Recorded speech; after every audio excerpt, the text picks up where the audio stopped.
What it do, golf fans? Welcome back to the Turn Dogs Golf Podcast. This is Liam, and I am riding solo this week. There is nobody else here. Unfortunately, Jack, I think, is somewhere on a flight headed, I think, East Coast.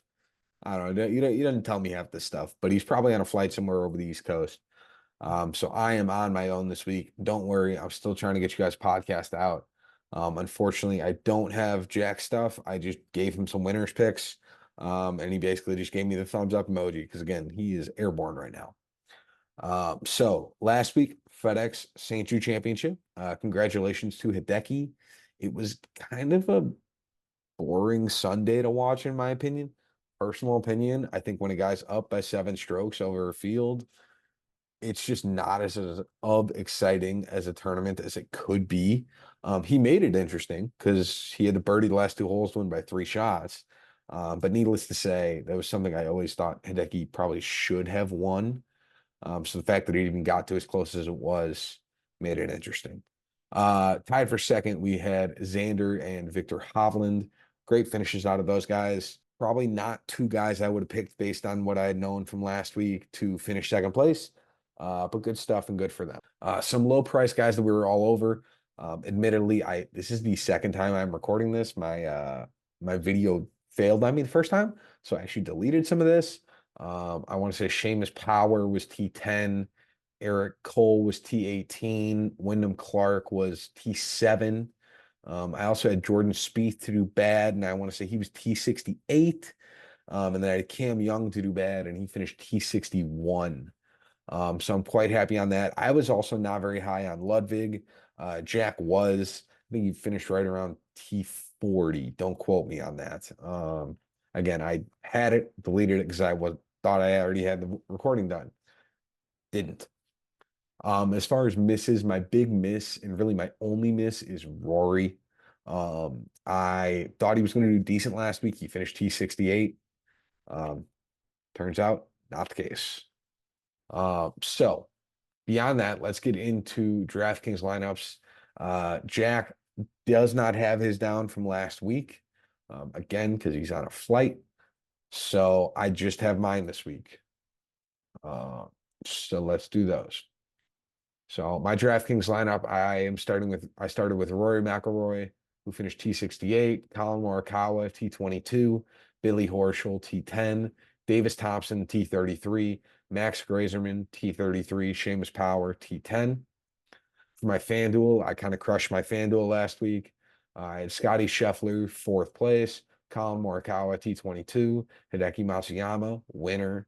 I actually almost swapped to Tom Kim because there was a story that came out last week that Hideki's coach and his caddy got robbed down in Memphis, which is the most Memphis on-brand thing of all time, if you've ever been to that city. So I almost swapped to Tom Kim. I didn't get it in time. Thank God I didn't because Hideki won. So that was fun. Davis Thompson, T33, Eric Cole, T18, Seamus Power, T10. So you want some good money if you tailed me in FanDuel. As far as Jack's bets go, just know he had a lot of Ludwig Gobert. He had a lot of Tommy Fleetwood. Neither guy did really well. I think he has like 10 bets and he might have gone 2 and 8. It wasn't very pretty. I'll just tell you guys that. On my end of my 6 bets, I went 3-3. My 3 wins being Christian Bezuidenhout over Eric Van Reen, -160. Hideki over Victor Hovland at -120. And Colin Morikawa, top 20 in round one at +110. The losses were Aubert over Hovland and Noren, Xander 10th or worse, and Tom Kim 25th or better. So overall, I lost 0.44 units on the week. And so I'm a positive 9.32 units on the year. Jack's winners last week, he had Ludwig Gobert and Sahith Theegala. I don't think either guy cracked top 40. So not his best winners picks week. And then for my winners, I had Corey Connors, who finished T50, and Adam Scott, who finished T18. So I guess we'll take Adam Scott there. For wildcard picks, Jack had Aubert top 10 and Rye top 20 in a parlay. That was a loss. And I had a top 40 parlay of Colin Morikawa, Billy Horschel, Davis Thompson, and Seamus Power at +310. That was a winner. So we love to see those. So that was always something great to see there. Cool. With that, let's get out of the St. Jude Classic and into the BMW. So this year, the BMW is being held in Denver, Colorado, or just outside of Denver, Colorado, at a course called Castle Pines Golf Club. This course is an interesting course. We haven't played it here in PGA tournaments since I want to say 2006. We haven't played in Colorado since I want to say 2014. So this is all relatively new. There's not going to be a lot of course history. There's not going to be a lot of breakdowns, but there is some really good information to know off the bat. There's a par 72 totaling 8,150 yards. Last year's winner, Victor Hovland. Again, you might be panicking a little bit when you hear 8,100 yards. Please note that this course is played at nearly 6,000 feet in elevation. I actually went to college. At a college, it's about 7,000 feet in elevation. Just know the ball is going to fly significantly further in elevation. So even though it says 8,100 yards, if you calculate out the elevation change, it's going to be more like 7,250 for these golfers. It's going to be closer to a 7,250 yard course. Now, that doesn't mean it's necessarily going to be easy. But again, that's just something to keep in mind, that it's not going to actually play the 8,000 yards that it's listed as.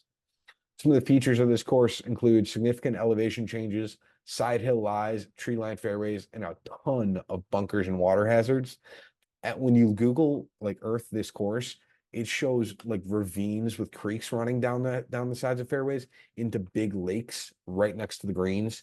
A lot of the greens are kind of cut around the lakes with false fronts. So these false fronts are also going to run right into the greens or right into the to the water. So bear that in mind. You're going to see a lot of balls end up in the water this week. Mastering golf courses at elevation is a bit of an acquired skill. It doesn't necessarily click for everybody. Players like Wyndham Clark, who was born and raised in Colorado, Colin Morikawa, who practices out of the Summit Club, which is like 3,000 feet in elevation. So it's just kind of like it's training wheels for what he should anticipate this week. But again, it's training wheels that other people have just never played.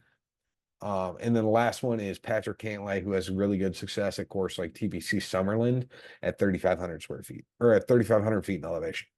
So that may give him a subtle edge if you're looking for difference makers in terms of, 50-50 guys you're not too positive on.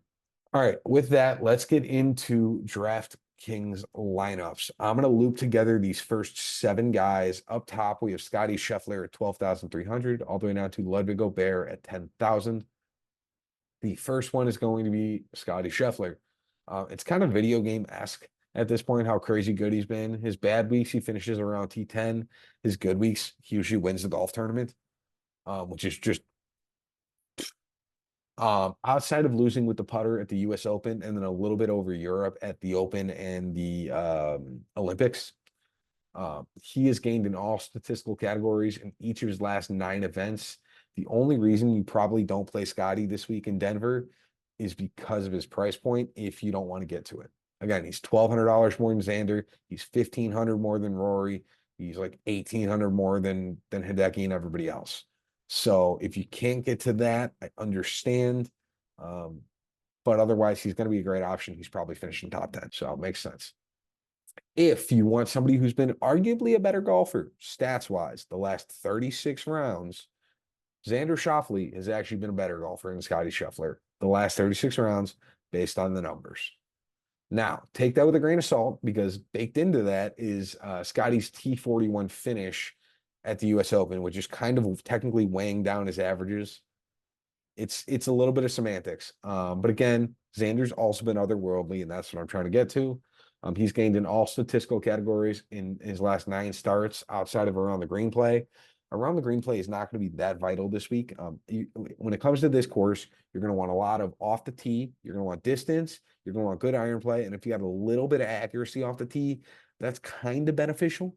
But when it comes to around the green play, there's just not going to be very much because if you're missing greens, you're going in water or in bunkers. And that's just not going to be very fun. So again, he's gained in all statistical categories in his last 9 starts outside of around the green play 2 times at the Memorial and the Travelers. So he's kind of like baby Scotty right now. Just saying. Other guy we'll mention, Rory McIlroy. This is the second time in 3 starts this past week where Rory lost in all statistical categories. That is the first time he's done that in his career. which is a crazy stat, by the way. He lost nearly 8 strokes with the putter last week and has lost with the putter in 4 straight events. That's terrifying. He does have great metrics kind of for this course and based on how it should build, but the results have been scary. I get it if you want to be different. I don't think he's going to be very popular this week. So if you want a difference maker, especially when it comes to DFS or somebody that not everyone else is going to, Roy's a great option. Otherwise, I don't blame it if you fade him because I think he's got the upside. He's also got a lot of risk. Colin Morikawa, he lost 3.8 strokes on approach last week in Memphis, but he also gained 2.7 with the putter, which is incredibly strange. Usually it's the opposite. It kind of screams a good buy low opportunity, if you ask me. The likelihood that he loses on approach again is absolutely absurd, considering he hasn't done that otherwise since April. So he hadn't lost strokes on approach since April, randomly lost 3.8 last week. If his putter's average and he gains 3.8, then all of a sudden he's a top, 3 finisher last week. Um, so he also has not finished outside of top 25 since before the Masters as well, which is crazy because I think that accounts for 11 events of his, maybe 10. Needless to say, it's a high number of events. Keep that in mind. Other guy, Victor Hovland. He's still been losing it around the green. It's still a little ugly, but I just commented on it with Xander. It's kind of significantly mitigated this week. You can get away with not having great around the green play here at this course. And he's got the rest of the game to kind of do it. His approach is in better form than earlier in the year, and he's also been a little bit better with putter. Now, again, that's not saying that much because he was bad for a while, but he's gone back to basically being an even putter. And if he's an even putter with good approach play and good off the tee play, and you just can't get around the green, I'm okay with that this week. It's a valid option getting to it. I think it's a good spot if you want to jump back early on the Hovland train. If you're feeling a little spicy and you want to try and beat the odds makers. Now, his odds aren't that great this week, but you get what you're getting into when it comes to Victor Hovland. Last guy I'll mention in this range, Ludwig Gobert. He seems tired. I think he's probably not used to this much competition. Again, last year at this time, he had just got on the PGA Tour from college. He's like 23 years old right now. He's used to like 3 month seasons. He's basically played, I think, like 10 of the last 14 weeks of golf. The guy is just a little tired. He's gassed. That's my estimated guess on it. There's no like statistical reason why he's playing poorly. I think he's just exhausted. So I'm gonna have him hang out. Next season, we'll hop right back into Ludwig Gobert. But like these next 2 events, I'm gonna let him coast. And if he magically pops off and finishes top 5, we love that. We love that out of Gobert. But again, he looks tired. He looks like he's golfed too much. I'm jealous. I wish I could be him. All right, into the 9K range we go. Starting Patrick Cantlay all the way down to Sung J M. I'm going to start off with Tony Finau at 9,700. I was kind of excited when I saw, initially Tony was in this field, and I was like, this is a good course for him. He's based out of Utah. He's close to Colorado. He's played in elevation for a while. He has lost with the driver in 3 of his last 4 starts, with the only time he gained at the 3M Open. That's slightly concerning because gaining at the 3M Open is basically the same equivalent of gaining strokes driving at like John Deere or like the Barracuda. Basically everybody does. And even then, Tony only gained like half a stroke driving off the tee. So like it's really not that enticing with his driver. He's not very accurate either. He's one of the least accurate players in the field. I wanted to get to him. I just don't know if it makes sense to. Second guy I'll mention is Sam Burns at 9,400. He's gained at least 4 strokes putting in 4 of his last 5 starts. You got to notice though, he is known for struggling on Sundays, going all the way back to like when Nick Dunlap won at the Amex. You guys remember that way back when? It feels like another century ago at this point. It was so early on in the season. Sam Burns had a chance to win that tournament, fell apart on Sunday. I think finished outside the top 10 by like doubling 3 of the last 7 holes. He just fell apart and it was monumentally falling apart. But if you like Sam Burns or if you want action on Sam Burns this week, I don't hate him for like a first round leader or like maybe first round top 20. The odds there aren't that bad. And again, he's got the kind of upside to do it. I don't love the odds in general, but That's where I would play Sam Burns if you wanted action on him this week. At 9,200, we have Wyndham Clark. It's becoming a bit of a trend, but Wyndham starts with really bad first rounds and ends up digging himself into a hole. And then he spends the next 3 days, aka Friday, Saturday, Sunday, just digging himself out of said hole. It's not flashy. It's not really exciting. It's not really good golf, in my opinion. But when you finish top 20, it can work. But the difference being is like he was like $7,000 and $8,000 when he was doing that before, and like I could justify it in my head as a fourth guy. At 9,200, he's probably your like third guy in your lineup. So I'm a little more weary about doing that approach in this price point. I understand if you want to play him. I also understand if you want to fade him. It's a risky option. So that's most of the 9K range. Getting into the 8K range, we start with Corey Connors all the way down to Christian Bezuidenhout. I do not like most of this 8K range. I think it is a lot of guys who had streaky parts of the season who are like limping home or just trying to like make it to next season, who are just like, cool, I did what I had to do. I popped off for the few events I always pop off for. Now I'm just like coasting my way home. That's the energy I get from this 8K range. Now there are exceptions to the rules. Let me be abundantly clear on that. But again, that's just this range I perceive as a whole. I'm going to start off with a couple guys I don't like Cam Young. I said it last week. I'm going to say it again. He's not gained strokes putting in now 8 straight starts, which is awful. I would have liked him this week. I actually like his style in terms of this course, but I just needed to see something from him. And losing strokes putting on 8 straight starts is not it. I mean, even if he had just gained it like twice in 8 starts, I would have been like, you know what? He has potential to do like pop off this week. But no, he just has not found the putter at all. Like he might as well be playing with 13 clubs in the bag because the putter is not there. It's not pretty. One guy I'll mention that I like, Adam Scott at 8,300. He's probably one of the better options, if not the best option in this range, depending on how you want to look at it.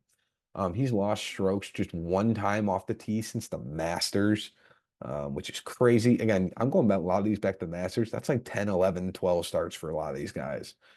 He's also gained on 4 straight starts with the putter. So Adam Scott's a very valid option if you want to get to it. It's not flashy, not very exciting. He's one of the older guys in the field. But again, I think he's a very valid option if you want to get to him there. The other guy I'll mention that I like in this range, and really it's the only other guy I like in this range, Aaron Rai. I think he's probably my favorite choice in this range personally, especially if you want to look at the trends. A lot of the other guys have kind of peaked early and are now just kind of coasting in. I think Aaron Rai coasted early, peaked late. Again, he won or no, he didn't win at John Deere. He finished second, and then he won at Wyndham like 2 weeks ago. And he's gone absolutely crazy. He's gained 17 strokes gained ball striking in his past 2 starts. He did lose 4.5 strokes with the putter, but that still put him T16 last week. If you're telling me at like 8,500, I'm going to get a top 20 guy with top 5 upside, I'm pretty game for that. And again, let's also comment, Aaron Rai is good at a few things. Off the tee, he's good at distance and accuracy, and he's really good with the irons. His putter kind of sucks. He has streaky putting weeks though. But you know what you need for this course? To get off the tee and be accurate, to have good irons, and a streaky putter. That's all the things Aaron Rai is. So I'm very on board the Aaron Rai train. I'll say that. So outside of that, I mean, there's guys like Jason Day who's been hit and miss. Akshay's been a little hit and miss. I understand if you want to get to him. I'm personally avoiding those top 3 guys and Corey Connors, JT, and Tagala. I think they've all just been a little too inconsistent for my likings. And I think that Aaron Rye's better option and Adam Scott is equally as good of an option and for $400 to $600 cheaper. That's all I'm saying. Into the 7K range we go. We're starting with Davis Thompson at 7,900 down to Keegan Bradley at 7,000. So I'm going to start off Robert McIntyre. He's been going kind of crazy with the putter. His approach play has been his biggest challenge. He's been gaining, I think, like 4 or 5 strokes of the putter in 3 of his last 5 weeks, which is not really a sustainable method to win golf tournaments by any means, but he's also won twice this year. So like he's one of the few guys that has. I can't really knock him for it. But if his approach play can stay close to even, I like Robert McIntyre for like a top 20 finish this week, which again I know isn't that fancy, but he's less than 8,000 in a field of 50 guys. I will take top half for my fourth, fifth guy in my lineup. Needless to say. Denny McCarthy, I like Denny most weeks, but he has lost on strokes gained off the tee in 7 of his last 8 starts and 9 of his last 11 starts. His ball striking is just not going good, and he's extremely reliant on his putter. Now, that has not stopped him in the past, and he has done well on courses where you need good driving distance and accuracy. But needless to say, it makes it much harder to do so because you're reliant on Denny McCarthy basically getting in the realm of like 6 to 10 strokes gained putting and still having one of his better approach and driving weeks of the year. It's not really sustainable. I'm going to avoid him this week just because I don't think it makes the most sense to get to him. I'm going to go back Davis Thompson. His approach play has actually also cooled off slightly after the win, but it doesn't really change the fact that he's still performing well and he's got really good finishes as well. If you just look at his finishing position, most weeks I would like him. I've talked to him about him, what, 6 of the last 9 weeks, I feel like at this point. But nothing's changing coming off of a T33 and a T12 the past 2 weeks. He's also gained with the putter in 6 of his last 8 starts. He's just an all-around solid golfer right now. I love Davis Thompson at 7,900. I think he's a great like fourth option. I think my last guy in the 7K range is going to be Taylor Pendrith. He is more of a high risk, high reward play this week. His driving distance is going to absolutely rush it and carry him this week. He's not the most accurate of a hitter off the tee. His iron play is good. His putter is kind of streaky, so he fits some of the Aaron Rai mold, but with a little worse driving accuracy. Therefore, he's a little cheaper. I like the idea of going to Taylor Pendrith. There is just that inherent risk. I wouldn't take like him and Hideki and Hovland all in a row because that's a lot of guys with a lot of risk, needless to say. But if you take one or two of them, valid. All right, into the 6K range we go. We've got Nick Dunlap at 6,900, all the way down to Matthew Pavon at 6,000. I'm going to start off with Nick Dunlap. He had a great T5 finish last week to make it into this field. He wasn't going to otherwise.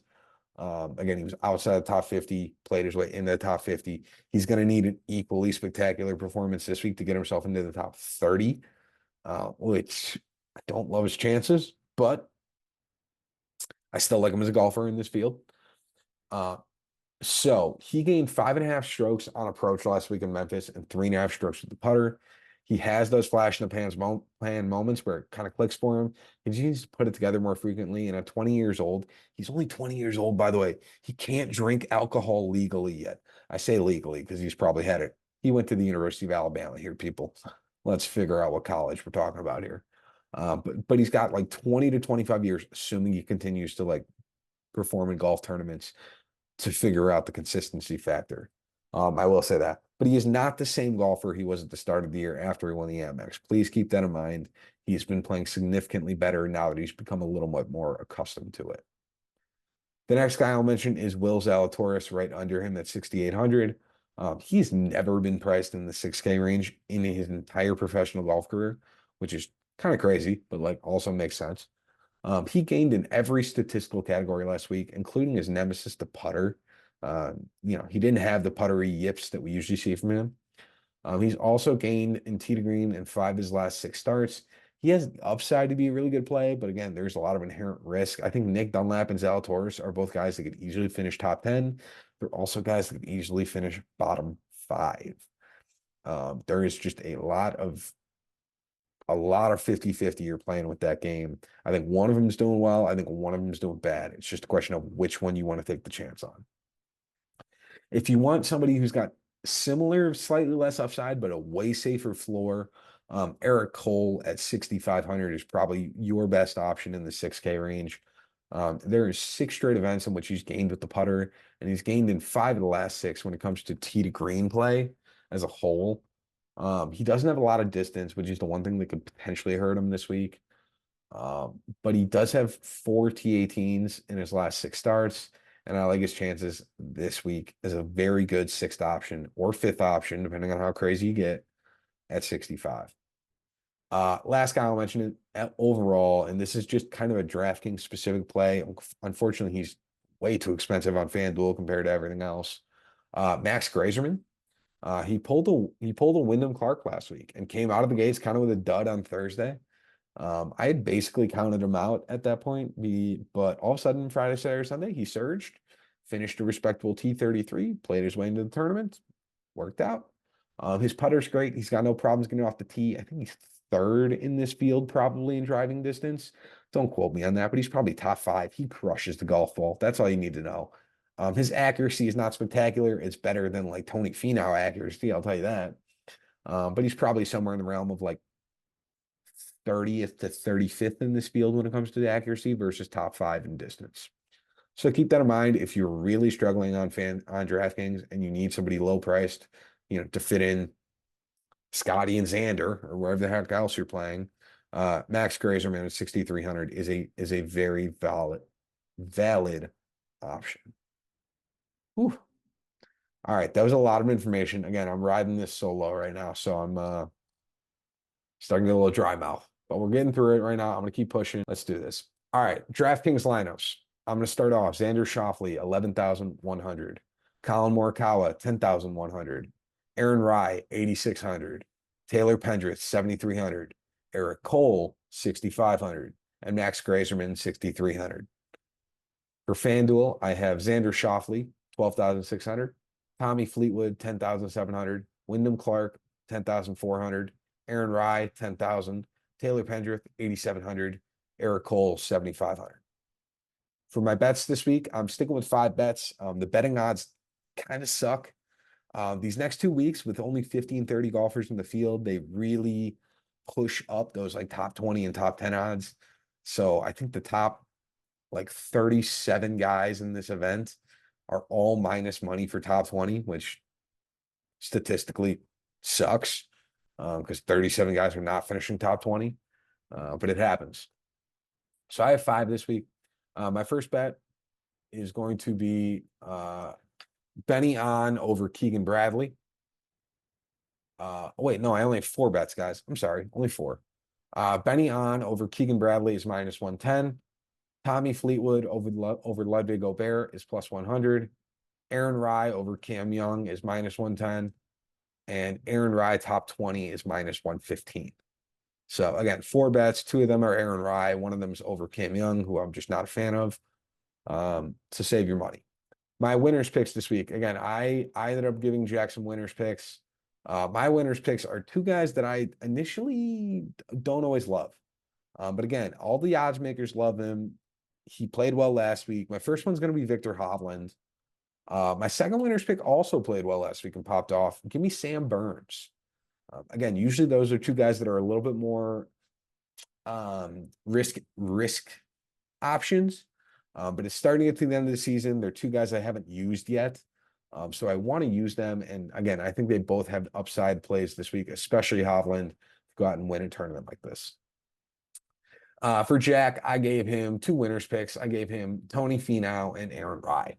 So if he hates me next week and they don't do well, I just picked 2 guys that I talked about in this episode I was like, that seems all brand. I could have given him Scotty, I guess, but like he's already used Scotty 2 times or 3 times. He'll be fine. So my wild card pick is going to be Aaron Rai over Tommy Fleetwood and Matt Fitzpatrick at plus 200. Again, I don't know if I even commented on this, but Matt Fitzpatrick with his wrist injury, I don't care if he has good weeks. I don't think it's going to be a consistent thing. So if if he beats those 2 every 7 weeks, I'm basically doing an Aaron Rai versus Tommy Fleetwood. And if I can get it at plus 200, I'm all aboard that. So I think that's a good option. And yeah, plus 200, not the worst odds of all time. So with that, again, Jack will be back this week. If you guys can't tell, I am in my new setting for the 5th straight week. I have been moving around every Monday. We record these podcasts. So this will be the new baseline of where you'll see me at, hopefully. But again, Jack will be back next week. I made sure he's not traveling for the championship. He wants to see Scotty win, just like I want to see Scotty win. But fortunately, this week he was out. So with that, go out there, win yourself some money, and we will see you next week at the Tour Championship. Doses.